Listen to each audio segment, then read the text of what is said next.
မဲမင်္ဂလာပါဓမ္မတုတ္တမြောက်ဝေယချက်နေကနေပြန်လဲကြိုဆိုပါရစေဒီကနေ့မှာဆိုရင်တော့ဗုဒ္ဓဘာသာတွေမေးမြန်းထားတဲ့မေးခွန်းတွေကို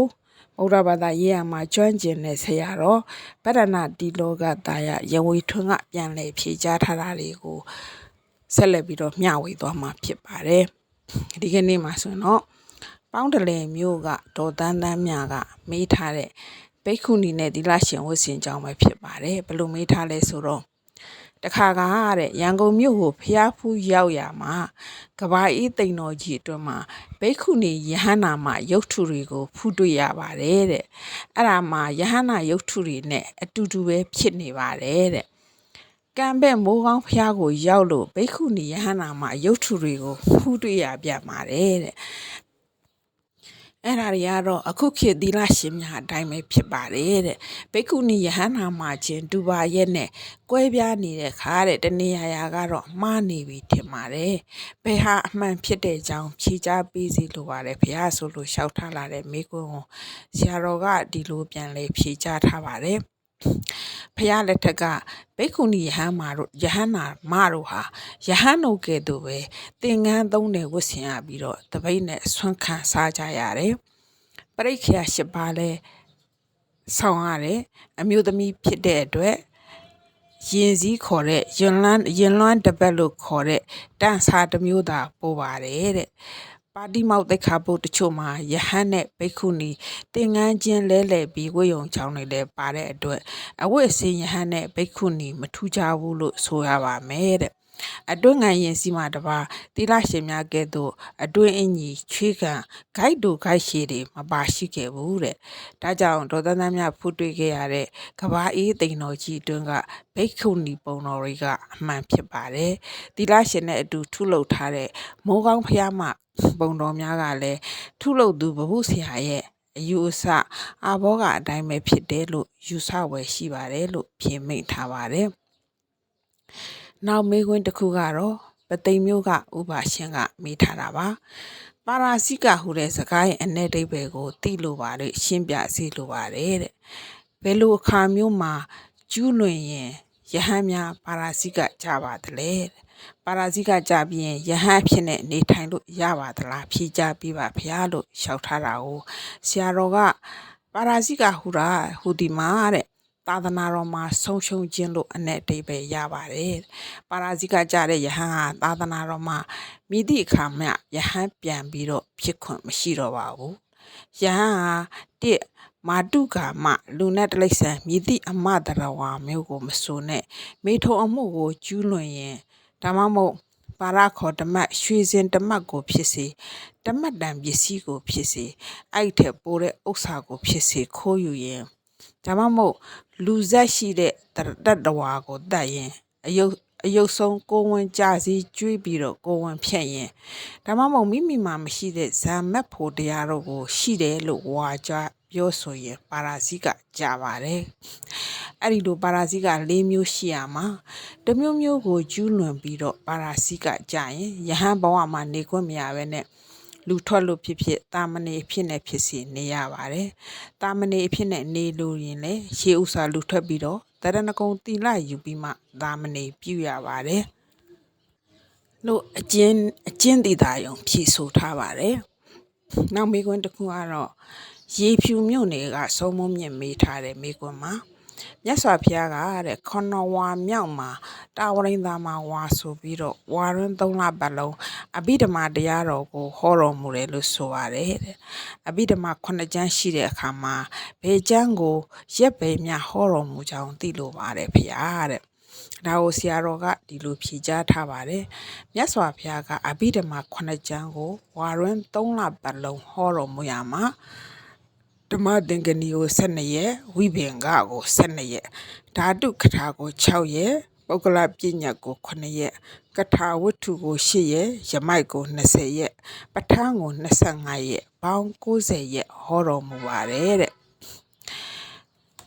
အမေကွန်းတစ်ခုကတော့ကမာရွက်ကမာကမေးထားတာပါဥပုပ်သီလစောက်တည်တဲ့အခါမှာတဲ့ကိုမစောက်တည်နိုင်မဲလိုက်ဆိုတဲ့အခါမှာငရေကြီးပါသလားတဲ့တထိုင်ဥပုပ်ရှိတယ်ဆိုတာတကယ်ပါလားတဲ့ကျန်းကိုများနဲ့ဖော်ပြဖြေချပေးစီလိုပါတယ်ဖေဟာတဲ့ဒီမေကွန်းကလည်းသိဖို့လိုအပ်ပါတယ်နော်ဘာလို့လဲဆိုတော့ဥပုပ်တထိုင်ဥပုပ်တွေလည်းစောက်တည်ရတာများနေပါတယ်ဒါကြောင့်ငရေကြီးနိုင်လားမကြီးနိုင်လားရလားမရလားဆိုတာသိဖို့လိုအပ်ပါတယ်ဆရာတော်ကဒီလိုဖြေကြပါတယ်ဥပုပ်ဆောက်တရားမှာ8ပါးသီလ10ပါးသီလဆိုပြီးရှိပါတယ်တဲ့8ပါးသီလမှာမေတ္တာထည့်ပြီးတော့9ပါးသီလလို့လည်းရှိပါတယ်နှစ်တရားကိုဆောက်တည်နိုင်ပါတယ်ဥပုပ်သီလမှာအနည်းဆုံး8ပါးသီလဖြစ်တဲ့အတွက်အဲ့ဒီ8ပါးသောတိခါဘုဒ္ဓမှာတချို့ကမဆောက်တည်နိုင်မဲနဲ့9ပါးသာဆောက်တည်မယ်6ပါးသာစောက်တည်မယ်လို့ချွန့်ချံလို့မဖြစ်ပါဘူး10ပါးသီလမှာဗราဏဖြစ်တဲ့အဗျမစရိယဝေရာမိတ်သိက္ခာပဒံသမာဓိယာမိဟုတဲ့ဗျမစရိယသိက္ခာဘုဒ္ဓကြီးကိုခိုင်မာတည်တဲ့နိုင်ရန်အတွက်ညစာစားမှုဝိကာရဘောဇနာသိက္ခာဘုတ်နစ္စခိတစတဲ့ကိလနမန္တနာစေတနာမြုဒုတာယာတန်းစာစေခြင်းဟူတဲ့ယာကပြာဒမ်းမှုဆိုင်ရာသိက္ခာပုံနဲ့ဥစ္စာတယနာမဟာတယနာစတဲ့ယာကအာပေထွေးနွေးညံထူအထူးထူးကောင်းမွန်သောအိယာနေရာတို့၌အိပ်ဆက်မှုတို့ကိုရှောင်ရှားရခြင်းဖြစ်ပါတယ်အရိယာတို့မှတဘာဘာကိုခြံထားပြီးဥပုပ်ဆောင်ခြင်းမျိုးဟူ၍မရှိပါဘူးကိုမဆောက်တည်နိုင်လို့လိုက်မဆိုပဲနေရမည်ဟူ၍မဖြစ်သင့်ပါဘူးဥပုပ်သီလဟာမဆောင်မဲနေ၍အပြစ်မရှိတော့လဲစောင့်ပြီးမှပြက်လျင်ကအပြစ်ရှိပါတယ်ဒါကြောင့်အားလုံးမကျင့်သုံးနိုင်ရင်မဆောင်မဲနေခြင်းကသာကောင်းပါတယ်တထိုင်ဥပုပ်ဆိုတဲ့ဩဟာရအနေနဲ့စာပေမှာမလာမရှိပေမဲ့လို့ကာလပရိယန္တဥပုပ်ဟူ၍ကထင်ထင်ရှားရှားလာရှိပါတယ်ကာလပရိယန္တဥပုပ်ဟူဆိုတာကဆိုခဲ့တဲ့8ပါးသီလကိုပဲခံယူကားနီးမှာငါဟာဒီဥပုပ်သီလကိုဒီကြောင်းတိုက်အတွင်းမှာရှိစဉ်စောက်တည်ပါမယ်နည်းနည်း9နာရီကနေ12နာရီအတွင်း၌သာစောက်တည်ပါမယ်ဤနေ့နေဝင်ခြင်းအထိစောက်တည်ပါမယ်စသည်ဖြင့်စောက်တည်နိုင်မည်အချိန်ကအလားကိုတတ်မှတ်ပြီးခံယူနိုင်ပါတယ်အဲ့ဒီနဲ့မဆောက်တည်နိုင်၍လိုက်မဆိုခြင်းစသည်မလိုအပ်တော့ပဲမိမိတက်နိုင်တဲ့အခါကာလကိုသာကြိုတင်တတ်မှတ်အတိတ်ထံပြုထားရန်လိုအပ်ပြီးတော့တယ်ကျန်ကိုတည်တော်တယ်ဆိုရင်ဝိသုဒ္ဓိမအထခရာပထမစာအုပ်7ဆက်နှစ်မှာ၎င်းမဟာဗုဒ္ဓပထမရွယ်အနဒီပဏီမှာ၎င်းယူနိုင်ပါတယ်လို့ဆရာတော်ကဖြေမိန့်ထားပါတယ်နောက်မေးခွန်းတစ်ခုကတော့တထုံမျိုးကအရှင်ဆန်နောဘာသာကမေးထားတာပါနတ်တကြားမြမာတွေရဲ့အယောင်အသွေးတရံအစဉ်တန်းစာတွေကတဲ့ဘယ်လိုခြားနာပါသလဲမခြားနာရတယ်ဆိုတာကိုသိလို့ပါတယ်ဖေဟာတဲ့ဒါအပြင်တဲ့ဓာထယထစတဲ့နတ်မင်းကြီး၄ပါးရဲ့ပုံသဏ္ဍာန်တွေကိုတဲ့ဘယ်လိုခွဲခြားထုလို့ရပါမလဲလို့မေးထားတဲ့မိကွန်းကိုဆရာတော်ကဒီလိုဖြေကြားထားပါတယ်နတ်တကြားမြမာတို့မှာတဲ့ရိုးနတ်တို့မှာပင်အယောင်အသွေးအသွင်တရံအစင်တန်းစာတို့ကကုသိုလ်ကံအကြီးအသေးရကွာခြားမှုရှိကြတယ်တဲ့စတုမဟာတဲ့နတ်အချင်းချင်းပဲဖြစ်ဖြစ်တာရိန်သာနတ်အချင်းချင်းပဲဖြစ်ဖြစ်တူညီမှုမရှိကြဘူးအယောင်သွေးစသည်သာမကဥယျင်ဗိမာန်စသည်စီးစိမ်ချမ်းသာခြင်းလဲကွာခြားမှုရှိကြတယ်မြတ်စွာဘုရားလက်ထက်ကယဟန်အဖြစ်ကနေတာရိန်သာနတ်ဖြစ်သွားတဲ့အနိကဝနနတ်သားဟာယဟန်တရားအထုတ်ခဲ့တဲ့အရှိန်ကြောင့်တခြားနတ်တွေထက်အယောင်အသွေးအသွင်တရံအစင်တန်းစာသာမကစီးစိမ်ချမ်းသာတို့ပါတာလွန်တဲ့အကြောင်းအဲ့ဒီနတ်သားတွေအချမ်းရံနဲ့ထွက်လာရင်တခြားနတ်တွေကရှောင်တိန်နေရတဲ့အကြောင်းအနိကဝနနတ်သားဓာတယထနတ်သားတို့ရဲ့စီးစိမ်ဟာတရားမင်းထက်ပြင်တာလွန်ကြောင်းဆိုပေတယ်အဲ့ဒီမှာနတ်တို့ရဲ့အစင်တန်းစာဆိုတာမှာ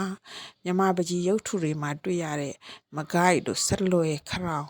စသည်တို့ဖြင့်ကို့ပြန်နေတဲ့အဝတ်တန်စာများအတိုင်းဖြစ်တယ်လို့ပုံသေးမမှတ်အပ်ပါဘူးမြမပကြီးရုပ်ထုတို့ကတော့မြမယဉ်ကျေးမှုမြမဓလေ့အတိုင်းအမှုပညာဖြင့်ဖန်တီးထားကြခြင်းပဲဖြစ်တယ်အမှန်အဖြစ်မြမနန်းတွင်အဝတ်တန်စာမြမမင်းဝတ်တစားတွေကိုဆင်ရင်ပေးထားခြင်းဖြစ်တယ်နတ်ဟူဒီမှာဘဝအထုမြတ်ဖြစ်တဲ့အတွက်သူတို့ရဲ့တန်စာတွေကိုမိမိလူမျိုးယဉ်ကျေးမှုရဲ့ အထွတ်မြတ်ဖြစ်တဲ့မင်းဝတ်တန်စာတို့ကိုဆင်ပေးလိုက်ခြင်းပဲဖြစ်တယ်။ဒါကြောင့်မြန်မာနတ်ပုံသဏ္ဍာန်တို့ကမြန်မာနန်းတွင်းဘုရင်တွေရဲ့အဘိဓေကမင်္ဂလာအဝတ်တန်စာများနဲ့ဖြစ်နေရပေတယ်။အဲ့ဒီတူပဲအိန္ဒိယနတ်တို့ကလည်းအိန္ဒိယနန်းတွင်းဝတ်စားတန်စာများနဲ့၎င်းတရုတ်ဂျပန်နတ်တို့ကလည်းတရုတ်ဂျပန်နန်းတန်စာများနဲ့၎င်းရှိနေကြတာကိုဆိုင်ရာပကြီးကားတွေမှာတွေ့မြင်နိုင်ပါတယ်။အမှန်အဖြစ်လူမျိုးဓလေ့အရအကောင်းဆုံးအမြတ်ဆုံးဝတ်စားတန်စာများသည်ပဲနတ်ဝတ်တန်စာများဖြစ်ကြောင်းမှတ်သားသင့်မိတယ်။နတ်တို့ဟာမိမိပြုခဲ့တဲ့ကုသိုလ်ကံအရာတဦးနဲ့တဦးထူးခြားမှုရှိကြပြီးတော့နတ်တို့ထက်မြမာတို့ကပုံမကြီးကျယ်နိုင်ကြောင်းတွေးခေါ်ယူဆနိုင်ပါတယ်။ကျမ်းဂန်တွေမှာဆိုရင်နတ်မြမာတွေကစိတ်အလိုရှိသမျှကိုခန္ဓာလှပနိုင်သူများဖြစ်ကြပြီးတော့ရှေးကံအရာမိမိဖြစ်လို့တဲ့ရုပ်အစင်တန်းစာစီးစိမ်ချမ်းသာတွေကိုဖြစ်စေနိုင်တဲ့အကြောင်းမိမိဖြစ်လို့တဲ့အယောင်အသွေးတွေကိုဖန်တီးနိုင်ကြကြောင်းဆိုပေတယ်။ကာမဝိပါကောအစိမ့်ဒီရောဖြစ်တဲ့အတွက်ကြံစီတွေးဆရင်မနေသင့်တော့ဘူးတထရထစားတဲ့နတ်မင်းကြီးတွေရဲ့ပုံသဏ္ဍာန်ကလည်းပကြီးရုပ်ထုသမားတွေရဲ့စိတ်ကူးအရာပဲပြုကြတယ်အဲ့လိုပဲငကားတို့ကိုအစိုးရတဲ့ဝိရုပခါနတ်မင်းကြီးရုပ်ထုမှာငကားကောင်းတတ်တာဘလူးတွေကိုအုပ်စိုးတဲ့ကိုရနတ်မင်းကြီးရုပ်ထုမှာဘလူးကောင်းတတ်တာအဲ့ဒါတွေစသည်တို့ကိုလည်းပြုလုပ်ကြခြင်းပဲဖြစ်ပါတယ်။ကျမ်းဂန်စာပေအရညွှန်ပြစရာတော့မရှိပါဘူး။မိမိတို့ရဲ့စိတ်ကူးတည်ပင်ပုံသဏ္ဍာန်တို့ရဲ့စံဖြစ်လိမ့်မယ်လို့ထင်မြင်မိပါတယ်လို့ဆရာတော်ကပြင်မိန့်ထားပါတယ်။